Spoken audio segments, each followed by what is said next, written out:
il y a des chiffres que les Européens ou certains Européens ne connaissent pas très bien. Il y avait des jours où il y avait en Syrie, qui est un petit pays de 23 millions d'habitants à l'époque, maintenant il est beaucoup moins, il y a beaucoup moins d'habitants.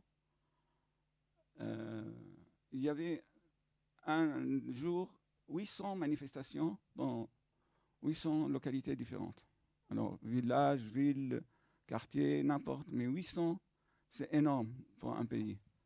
Maintenant, en France, avec 60 millions d'habitants, on parle de 15, 20 manifestations au niveau national, mais en Syrie, il y avait 800 le jour même.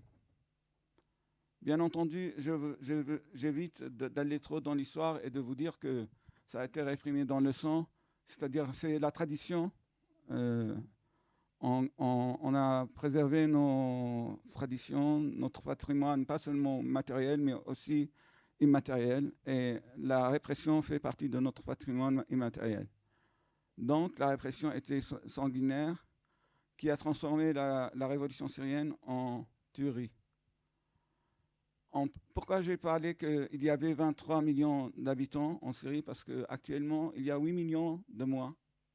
C'est 8 millions de réfugiés qui ont quitté la Syrie. Il y a 1 million de morts, c'est 1 million de morts qui ont issus de ces 12 années de répression.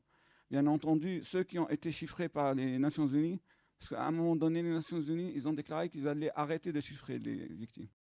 Parce que ça servait à rien. C'était tellement énorme que même les Nations Unies, ils ne voulaient plus s'intéresser aux chiffres. Moi, je parle d'1 million avec beaucoup de modestie, parce qu'il y en a beaucoup plus. Je parle des victimes directes. Je parle des victimes qui ont été tuées sous la torture ou sous les bombardements. Mais il y a eu aussi les gens qui n'ont pas été soignés, les gens qui sont morts à cause des maladies dues à la situation économique et à la situation sanitaire. Ça, on ne peut pas les chiffrer actuellement. Mais dans l'histoire, on va le savoir un jour, tôt ou tard.